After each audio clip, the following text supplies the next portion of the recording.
So it's great to be back here at Heythrop and with good friends. Thanks to Fiona for having me back. And I want to thank Iain McGilchrist for, to use an American expression, pinch hitting as I was lost in the tube getting here. So thanks for filling in, and thank you very much for a very rich paper. So indeed, I feel a bit like the warm-up band following the Beatles here. So we'll see what happens. All right. So there's some quotations there. I'll try to mark them out when we get to that point. So in this talk, I want to get clear on an important feature of a theistic worldview, namely the appeal to deep desires as a way of providing an ethical and spiritual life orientation. Consider the following three passages from contemporary theistic philosophers, and these are 1, 2, and 3 on the handout. Finite beings who possess the power of understanding, if they know that God exists, know that he is the most adequate object of their love, and that the deepest desire of every such being, whether they acknowledge it or not, is to be at one with God. Second quotation, a spiritual perspective will suppose that somewhere deep down we will feel drawn to recognize and live in relation to what it defines as spiritual reality. We may feel drawn to it, we may pine for it, feel dissatisfied and incomplete without it. People speak of divine discontent or desire for eternity. This may be buried deep down, but is a perpetual human potential. So even people who are very successful in the range of normal human flourishing, perhaps even such people can feel, perhaps especially such people, can feel unease, perhaps remorse, some sense that their achievements are hollow. Third quotation. This comes from John. If there is at least the possibility of a theistic interpretation of reality, this would open a way for our lives to have meaning in a strong sense that would leave far behind mere local satisfactions of contingent wants. It would provide a model of fulfillment that would locate our human destiny within an enduring moral framework. So far from being a cosmic accident or byproduct of blind forces, our lives would be seen as having a purpose, that of attuning ourselves to a creative order that is inherently good. Our deepest responses would be seen as pointing us towards such a goal, and our deepest fulfillment to be obtained in realizing it, end quote. I quote these passages in order to give a general picture of the phenomenon that I want to get clear on, and I'll use them as guideposts for thinking about the nature and significance of the idea of deep desires in a theistic worldview. Although I'm concerned with clarifying the concept of deep desires in general, the focus here will be on what is thought to be the deepest desire from within a theistic worldview. And it is helpful to begin by clarifying what is standardly taken to be the object of such a desire. The passage from Charles Taylor above gives the most general description of the object of our deepest desire from within any spiritual perspective, theistic or otherwise. We, quote, feel drawn to recognize and live in relation to what it defines as spiritual reality, end quote. From a theistic perspective, the key spirituality is, of course, a personal God, and hence Alistair McIntyre describes our deepest desire as the desire to be at one with God. Our being at one with God here, it needs to be noted, also properly includes aligning our lives with the ultimate moral and spiritual purposes for which God created the world, which we see in the passage from John Cottingham, when he speaks of attuning ourselves to a creative order that is inherently good. And hence, the desire to do the will of God is central to a theistic, ethical, and spiritual life orientation. So in what follows, I will take the theistic view of the object of our deepest desire to be communion with God and alignment of our lives with God's ultimate moral and spiritual purposes, central among which, on a standard theistic view, is to grow in love for God, for others, and of course for the world. For simplicity's sake, I'll often speak of the desire to be at one with God, or even more simply, the desire for God, which should be taken to mean a desire for such communion with God and alignment of our lives with God's ultimate moral and spiritual purposes. Our guiding question then is the following. What does it mean to say that the desire to be at one with God is a deep desire? Indeed, that it should be, is or should be our deepest desire. All right. One way to understand the idea of deep desires is in terms of their being innate to human beings. That is, they are hardwired into our nature, as opposed to being an acquired disposition. For instance, desire for nourishment, rest, affection, and security can be described, I think, in some sense as being innate. But what about the desire to be at one with God? Is it also innate? And is that what we mean when we speak of having a deep desire for God? I think it is strange to think of a newborn child desiring to be at one with God, although Augustine may have had something along that kind of thought, whereas it is not strange to think of him or her desiring nourishment, rest, affection, and security. This is because of the former presupposes the acquisition of conceptual thought, particularly the possession of the concept of God, whereas the latter do not. Thus, it seems that the desire for God does not come on the scene, as it were, without some form of second nature, that is, acquired abilities and dispositions. Language is obviously central here. As John McDowell puts it, in being initiated into a language, a human being is introduced into something that already embodies putatively rational linkages between concepts, putatively constitutive of the layout of the space of reasons before she comes on the scene. This is a picture of initiation into the space of reasons as an already going concern, end quote. Such an initiation into a linguistic community emancipates a human individual from a merely animal mode of living into being a full-fledged subject open to the world. Human beings mature into being at home in the space of reasons, or what comes to the same thing, living their lives in the world. McDowell means world here in the Heideggerian sense, which contrasts with a merely animal mode of living in an environment. We as mature human beings have a world that is disclosed to us through language and is laden with meaning for us as we actively live out our lives within it. Thus, the space of reasons can also be understood as the space of meaning, or as having a world that is open to understanding. So the desire for God and the view that I want to advance operates within the space of reasons as that which we have reason to desire, or the space of meaning, which is made possible by our second nature, especially our initiation into a particular linguistic community. Most theists, of course, want to affirm that there is in some sense a natural desire for God, whether understood in first or second nature terms, where one can say to God, as Augustine did, "You have made us for yourself, and our hearts are restless until they rest in you." Indeed, I think it is part of the attraction to saying that the desire for God is innate or hardwired in us, that this ensures that God matters for everyone. And one might worry that if the desire for God depends upon second nature, that is, upon something acquired through a particular upbringing, then it would be completely contingent, and we could not show that God, in fact, matters for everyone. However, I contend that we can still say that God matters for everyone by appealing to the structure of the space of reasons, or the space of meaning, which our second nature abilities bring into view. Later, I'll consider how this might be particularly with regard to making sense of MacIntyre's claim that the deepest desire of every human being, whether they acknowledge it or not, is to be at one with God. But for now, we should know that there are two main ways, I think, that the desire for God can still be seen as relating to our first nature, even if we deny that the desire is something innate and that we are not already born desiring God. First, the desire for God might represent a more developed manifestation or higher analog of a desire that is originally innate. Freud takes this position in his account of theistic longing as being, quote, infantile. In other words, it is a more developed manifestation of the innate desire for security or protection in the face of helplessness.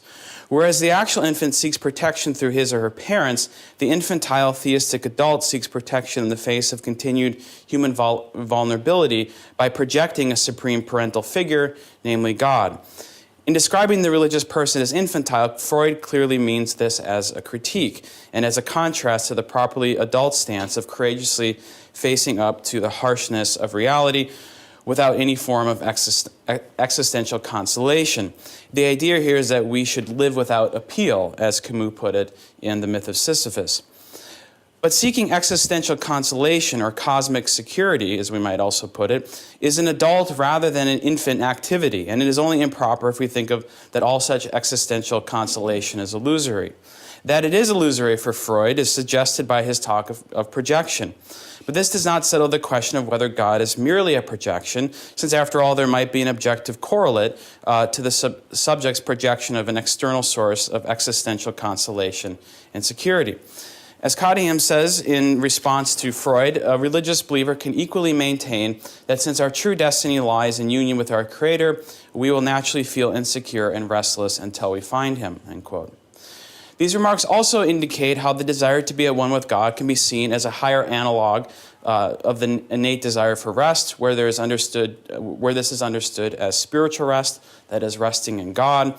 We can say something similar about the innate desire for nourishment, which has a higher analog in the hunger for spiritual nourishment, as we might put it. Likewise, the innate desire for affection finds a higher analog in the desire for communion with God, where one sees the ultimate source of reality as personal rather than impersonal. As James nicely put it, we address the world as a thou for those who are religious, rather than a mere it. However, all of these higher analogs require second nature abilities, especially for conceptual thought, and are typically connected with a concern to orient one's life towards something of incomparably higher value, something holy or numinous. More on this later. The second way that the desire to be at one with God can be seen as related to our first nature is that it arises out of the realization of our innate human capacities. What is especially important is our innate capacity for language acquisition, since, as mentioned above, the initiation into a language community, we enter the space of meaning through that. Once we enter into this domain and become reflective, we can then come to form a desire for being at one with God, and I will contend that it is natural to do so in a second nature sense. So again, the desire to be at one with God can be seen as more properly a matter of second nature, even though it is not disconnected from first nature, and it does not come on the scene without some cultivated second nature, again, that is, acquired abilities and dispositions, which depend upon immersion in a tradition-informed cultural form of life. I want to argue further that what it is for something to be deep or deepest a deep or deepest desire should also be understood primarily as a matter concerning second nature rather than first nature. Again, first nature being innateness, or what we're born with. The idea of a deep desire should primarily, so the second section, second nature in the space of meaning. The idea of a deep desire should primarily be understood within the space of meaning that our linguistic constituted second nature makes possible. In exploring this, I want to begin by discussing one problematic view of the space of meaning and how it informs an understanding of deep desires, namely a subjective view. In particular, I have in mind something like Harry Frankfurt's account of the importance of what we care about, where this is a matter of pure contingency. That is, it is a matter of how we happen to have developed, both in evolutionary and cultural terms, as the particular persons we are, as opposed to being based on some desire-independent normative standards about what we ought to care about. What we happen to care deeply about, that is what we love, is important because it shapes our sense of self, what we value, and how we value. Bernard Williams also endorses something like this view when he appeals to D.H. Lawrence's dictum, "Find your deepest impulse and follow that." There's a kind of subjectivist ideal of authenticity here, of being who you are, that is, being who you happen to have become as a result of evolutionary and cultural processes. Williams later develops this in terms of the idea of ground projects or categorical desires, of which he writes, "An individual person has a set of desires, concerns, or projects which help to constitute a character," end quote, and which are the basis of, quote, "having a reason for living at all," end quote. Examples of such ground projects include the desire to be a great artist or scientist or philosopher, or to succeed in one's business career, or to be a good family member and friend, and so forth. So we have a conception here of a desire of being deep insofar as it structures our character, our sense of identity, what we value, and how we value. There is certainly an important connection between the idea of a deep desire and our sense of identity. However, I think the subjectivism of Frankfurt and Williams' accounts ends up being problematic. If we come to think that things or projects we care deeply about don't really matter, that is, they don't stand independent of our desires as things or projects with which we ought to be concerned, then this can have a deflationary effect on our caring, and it can induce a kind of identity crisis or existential vertigo. Indeed, this seems to occur in the common phenomenon of a midlife crisis, where one comes to realize that the projects around which he or she has structured his or her life do not really matter. Frankfurt and Williams' subjectivism also does not fit with a theistic view of the deep desire to be at one with God, since the theist believes that this does really matter. To fill out this point, consider Eleanor Stump's recent work. Stump has developed an account of what she calls the desires of the heart, which has a lot in common with Frankfurt's account of the importance of what we care about and William's account of ground projects or categorical desires, but is also different in significant respects, as we'll see. Stump writes, quote, and this is number 4 on the handout, "A person's heart's desire is a particular kind of commitment on her part to something, a person or a project, that has great value for her in virtue of her care for it. A desire of a person's heart is a desire that is at or near the center of the web of desire for her. If she loses what she wants when her desire is at or near the center of the web, then other things that she had wanted begin to lose their ability to attract her, because what she had most essentially wanted is gone. The web of desire starts to fall apart when the center does not hold, we might say." End quote. There's obviously echoes here of Frankfurt and Williams. However, Stump also wants to affirm that there can be an objective side to our heart's desires, where we can speak of what is their suitable object. The desires of the heart, she thinks, can be understood merely on a subjective scale of value in terms of their depth or superficiality, that is, how central they are to one's web of desires. But their value can also be understood on an objective scale of value by which we measure human flourishing or fulfillment, where what is best is highest and what is worst is lowest. In particular, Stump believes that our deepest heart's desire should be correlated with what is the highest good on the objective scale of values, which she believes is a shared union in love with particular people. She writes, quote, "Anything can be the deepest desire of a person's heart in the sense that a person can take it as the center of his or her web of desires, but only persons ought to be the deepest desire of a person's heart." Stump further contends, following Augustine and Aquinas, at least as she reads them, quote, and this is contained in number 5 there, "Not only are human beings constructed in such a way that they hunger for the love of other persons, but in fact their deepest inbuilt hunger is for God. Unless a person takes God as her deepest heart's desire, her heart will always have at its deepest core a yearning that is both inchoate and unsatisfied. Thus a person should take as her deepest heart's desire the very thing that is also her greatest flourishing, namely God or shared union with God." And I think that's a pretty common expression of sort of the idea that the desire for God is innate. So here we have this appeal to the desire for God being innate or hardwired, which I have suggested is problematic because such a desire, in fact, requires that we first enter the space of meaning via an acquired second nature. From within this space of meaning, what we need is an account of why God is worthy of our deepest love, which also means specifying why God is the highest good. In other words, we must engage in what Charles Taylor calls strong evaluation, which involves qualitative distinctions of worth, value, or meaning, used equivalently here, in terms of higher and lower, deeper and shallower, admirable and contemptible, noble and base, sacred and profane, and so forth, which are normative for our desires rather than being merely contingent upon them. In other words, strong evaluative meaning as an aspect of the space of meaning involves normative demands that are seen as being there in any case, whether or not we are responsive to them. To describe a desire as deep or the deepest as opposed to being shallow is thus to say something about its normative importance. It is something of profound or great significance about which we ought to be concerned and is correlated with the normative height of the object of desire. It is on the basis of this normative understanding that our deepest desire should be seen as being at the center of our web of desire and integral to our sense of self, and as connected to our deepest fulfillment. We, in fact, often evaluate human beings as deep or shallow depending on whether or not their lives are guided by desires that are viewed as being deep or shallow. We can bring this out by considering two modes of sexual desire, lust and erotic love. The latter can be seen as a deep desire in comparison to the former because it has what we might call a higher object, namely sexual communion with the beloved, as opposed to mere sexual pleasure and release.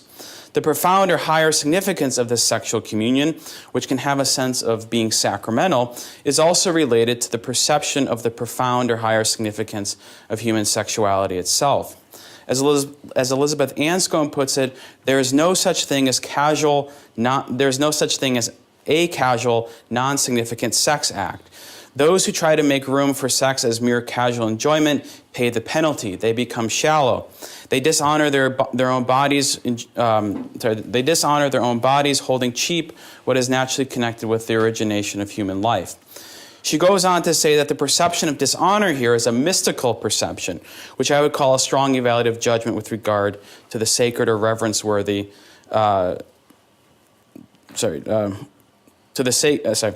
Which I would call a strong evaluative judgment with regard to the sacred or the holy, that is, the reverence-worthy.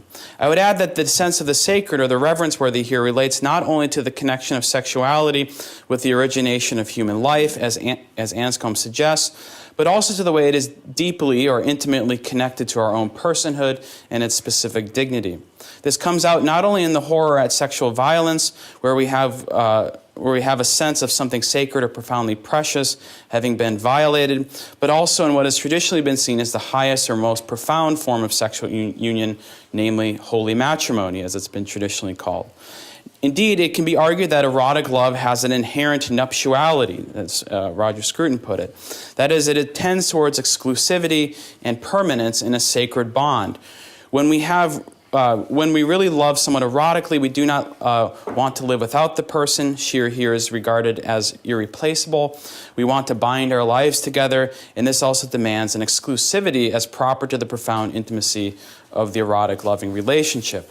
And hence, jealousy can be an appropriate response to the threats to the intimacy of this relationship. Thus, erotic love, on this view, finds its proper fulfillment in the vow or sacred bond of marriage. I think this account of erotic love as a deep desire can help us to understand the desire to be at one with God as a deep desire, indeed, is what should be our deepest desire.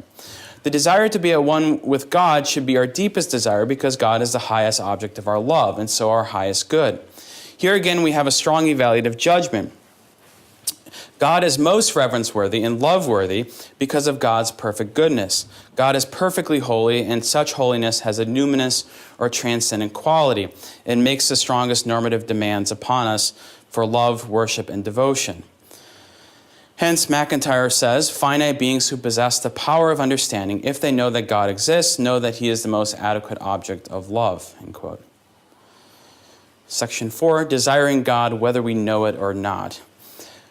McIntyre continues by saying that the deepest desire of every such being, whether they acknowledge it or not, is to be at one with God. The interesting suggestion here is that we can have an unacknowledged desire for God. That is, we have a desire for an object that is in some way hidden from view. Can we make sense of such an idea according to the account of deep desires given so far? On the face of it, it seems strange to have a desire for something if we don't recognize ourselves as desiring the thing in question. Desire seems precisely to depend upon responsiveness to some recognized object. However, we might say that we desire something captured under a general concept, such as when a bachelor desires a spouse, but not yet know what is the proper object of the desire. It is along these lines that Aquinas makes the case for thinking that there is an unacknowledged desire for God present in our desire for happiness. And this is on the flip side, number 6 from Aquinas. To know that God exists in a general and confused way is implanted in us by nature, inasmuch as God is man's beatitude. For man naturally desires happiness, and what is naturally desired by man must be naturally known to him. This, however, is not to know absolutely that God exists, just as to know that someone is approaching is not the same as knowing that Peter is approaching, even though it is Peter who is approaching. For many there are who imagine that man's perfect good, which is happiness, consists in riches and other pleasures, and others in something else, end quote. I don't think it is right to say that there is an innate desire for happiness. You won't be surprised to hear me say, since happiness itself is a concept that requires we have entered the space of meaning via an acquired second nature. At least happiness is something other than just sort of pleasant responses, something more of an ultimate aim of a life, that we in Aristotle's sense of happiness is something we ultimately aim at in our lives. However, all mature human beings do, of course, desire happiness, or something captured under a similar term. And so in this sense, we can say that it is natural. That is, this desire is inevitable once we have entered the space of meaning. In any case, the point here is that we can desire many things, riches, pleasure, etc., under the guise of desiring happiness. But what will really fulfill this happiness, so the claim goes, this desire for happiness, is God. Talbot Brewer discusses this sort of case, but his reference point is Augustine rather than Aquinas. Talbot Brewer is going to be presenting later this term, I believe, right, Fiona? Yeah. In Augustine's life, described autobiographically in his Confessions, we can see this sort of pursuit of various objects, for example, sexual pleasure, public honor, worldly friendship, and philosophical insight, under the guise of desiring happiness, and how he comes to realize that true happiness is found in God. In other words, again, our hearts are restless until they rest in God. Brewer writes, and I quote, this is number 7, Augustine understands his own conversion not as the wholesale substitution of one set of desires for another, but as the attainment of a clearer and less adulterated vision of what he really longs for. If we think of desires as apprehensions of actions, ends, or persons as good, then we can make sense of the thought that the real object of Augustine's early desire was God by supposing that God answers best to the kind of goodness he imputed to the objects of those early desires. One might say, for instance, that his early desires involved a tendency to see various worldly pursuits as offering a deep or permanent satisfaction that worldly pleasures prove them unable to offer. His conversion might then be understood as consisting in the dawning conviction that his early, seemingly secular longings were misdirected towards activities that did not, in fact, answer to the evaluative picture implicit in them, and that something else, God, did answer to that evaluative picture, and hence was the real object of those longings. A similar idea is implicit in the saying, quote, a man knocking on the door of a brothel is knocking for God, end quote, which is apparently Chesterton may have said. The source is apocryphal, perhaps. Brewer's appeal here to an evaluative picture to understand how God might be said to be the most adequate object of our desire or longing for happiness, that is deep or permanent satisfaction, is essentially in alignment with my second nature approach to understanding the idea of God as being our deepest desire and source of our deepest fulfillment because of being our highest good, where deepest and highest are understood in strong evaluative terms as that which is normative for our desires. However, Brewer ends up offering a view of deep desires that is removed from such an evaluative picture when he writes, quote, to say that a desire has depth is to say that its object exceeds the desire's explicit articulation of it, and this affords the desirer with an occasion to perfect the desires by arriving at a fuller articulation of them, end quote. This is certainly one way to understand the idea of deep desires, and it can be seen to apply to the desire for being at one with God, because the nature of God is always in some way exceeds our capacity for explicit articulation. Nevertheless, I don't think this should be seen as the primary way of understanding the idea of deep desires, especially insofar as one appeals to deep desires as part of an ethical and spiritual life orientation. There are many things that may exceed our capacity for explicit articulation that have no importance for our ethical and spiritual life orientation. Appeals to deep desires as part of an ethical and spiritual life orientation should be understood, as I have suggested, in strong evaluative terms, and thus to explore how there might be an unacknowledged desire for God, and in our desire or longing for happiness or fulfillment, we need to explore a strong evaluative picture of how God can be seen as the most adequate object of this desire or longing.